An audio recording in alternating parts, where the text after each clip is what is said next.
All right, this one's a little bit different, ladies and gentlemen. As you can probably tell from the title, this video is very Drumeo inspired.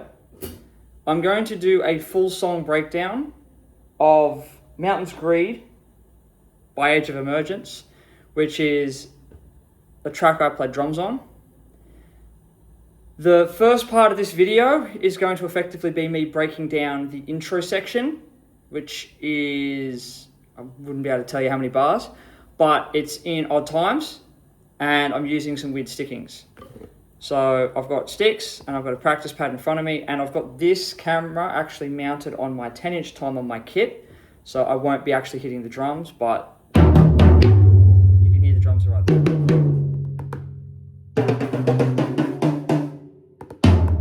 I just wish the camera was wider out so you could see more of the drums. But that being said, Mountain's Greed. Now the intro is going to also basically be a Tama Mike Portnoy signature snare drum ad for at least this little bit.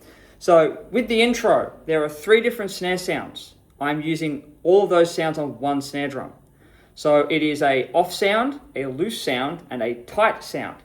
Now there are drums that have multiple stage throw-offs, like the DW Mag, and it has the 5-position butt plate. You can do this sort of stuff with those, but you'd have to basically make sure that when you have your snare drums from off to on, that you can switch it to a tighter position. And with the DW Mag throw-off, can't really do that. The trick throw-off you can, because you can have it off, loose, tight, and super tight. I think that's a 4-position throw-off. But the Mike Portnoy signature models by Tama have a specially designed throw-off. And I'm going to pull off the 12-inch snare drum off the kit so you can see what I mean. So they've got this little bad Larry, which is a 3-way throw-off. So it goes tight, loose, off. And it can cycle back through. So what I did for this song was, because it has that very tribal drum intro, and I happen to own the 3 Mike Portnoy signature snare models, I'm like, you know what? I'm going to actually give this a crack and see if I can do it and be able to replicate it live. And I've been moderately successful with it as of late. So, song intro is pretty much just, it's a tom groove cycling down the 5 toms that I have. So it starts with, it's like I think it's considered a rough. So it's a left-hand lead rough. I have to get my rudiments chart out. But it's a left, right, sort of like, instead of a flam, it's a, which I think is a rough. Because there's 2 notes preceding the main accent note. And I do that a bit descending down the intro, as you're about to hear. So I've got to turn that intro click off on the track first, so you don't hear that. And the song will just start. So.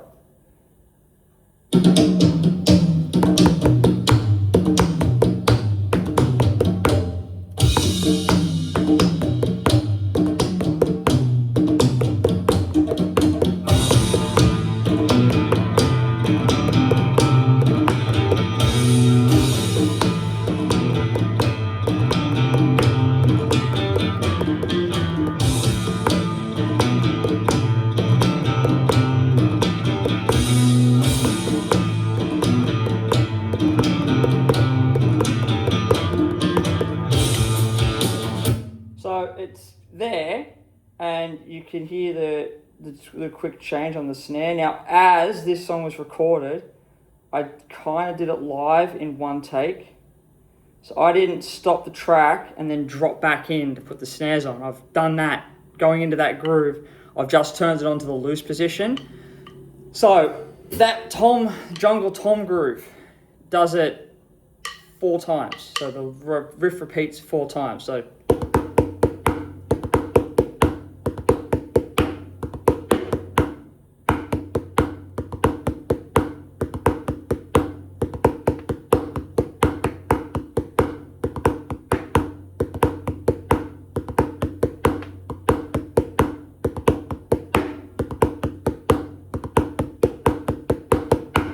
and then it goes into the riff. So it's not all that hard of a sticking to do, but you have to have the snare in the off position. You could, in theory, do this with 4 toms or 3 toms or even 2 toms. I like to use my big kit for all my original stuff, and I built this thing to compose music on, so that's why I have a 5-tom descending pattern through the riff. It also adds that very tribal and that very jungle feel, which at the start it kind of gives you like a sense of like, okay, this is like a mad tribal dance about to start. And the song is called Mountains Greed, so it's very tribal in nature.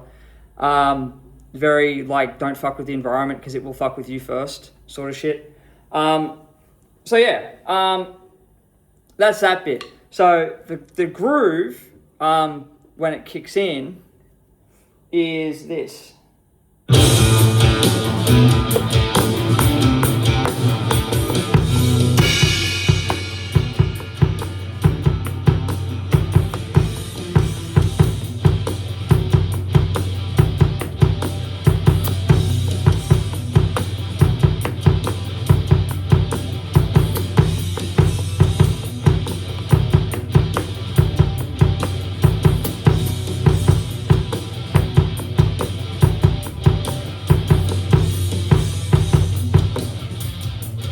Kicks in with a riff, it's in a slightly different time signature. So for the first 2 rotations of that riff, it's in the loose snare position before it flicks over to the tight one. So as you can probably hear, the kick drum pattern is very, go back to where that was, which is about 35 seconds. I might actually be able to play it with the song, with the thing off, just before, because the second part of this video is going to be a complete song playthrough. So I'm just doing this intro section first. So the pattern has some ghost notes in it. So I'll set the snare to the loose position. So it's like,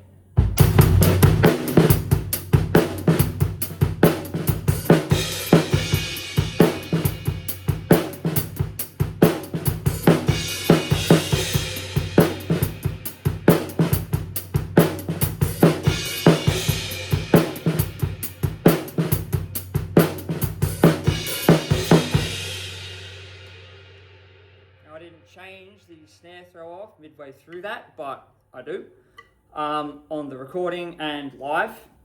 So 2 rotations through, it goes from the to the, which you probably can't really hear the difference of with the headphones, but the snares are looser, so they buzz a bit more, and it's a bit more bottomy on the snare drum. So it's a bit more low end, and then it kicks in with a really tight sort of sound. Now I could have done that with the side snare, but I'm like, nah, that was too poppy for what I wanted. So I left it with that one. So yeah, and then the next riff section, so I'll play through this riff again, so you can hear it again, and I'll try and play along with it for you.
it goes into the chorus, and the chorus is more standard 4/4 sort of stuff.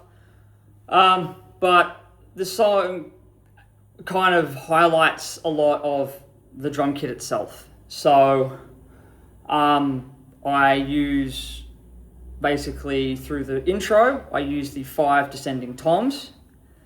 Through the verse section, the interverse section between the intro and the verse, I go over to my effect symbols. So my stack, my splash, and my two splashes. I didn't actually have the bell, and you probably heard it in that, but because I've got it stacked on my stack. I turned the camera around, but then I'm going to have a hard time repositioning it. So on my Portnoy's kit, he has a bell positioned directly over his 10-inch stack. Well, I've done exactly the same thing.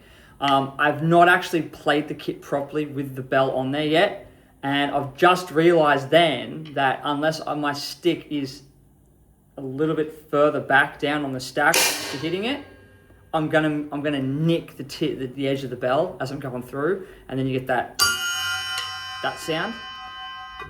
Now, I'm probably going to do that as the last accent on that song going into the verse.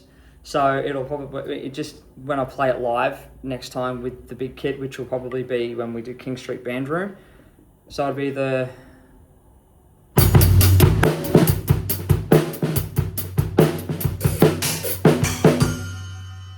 That'll be going directly into the verse.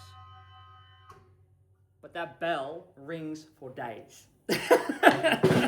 And it's the Mike Portnoy signature bell, of course, because basically 5 pieces on this kit are the Mike Portnoy signature stuff. So, no, 6 now.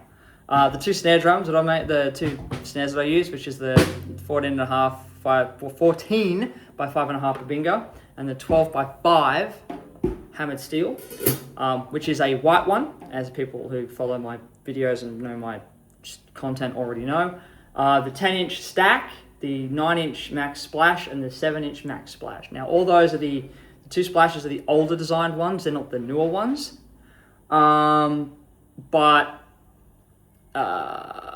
so they're the old ones. They're not the reimagined ones. I'm eyeing off the 11 of the reimagined, and then I'm probably going to replace these 2, just because I would want them all to match.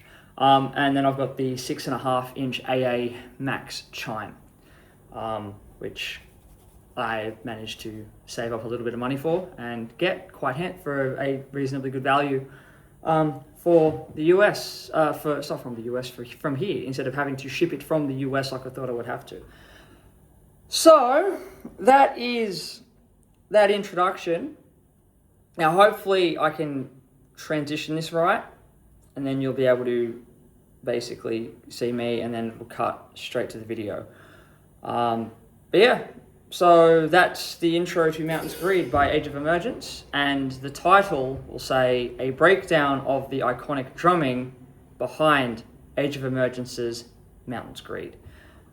And I did that because I'm a big fan of Drumeo, and they've done all the Portnoy stuff recently, and I just couldn't resist. And Merry Christmas to you all, because I'm hoping to get this out today, which is Christmas Eve, Australia time. So, without further ado, cut to the song.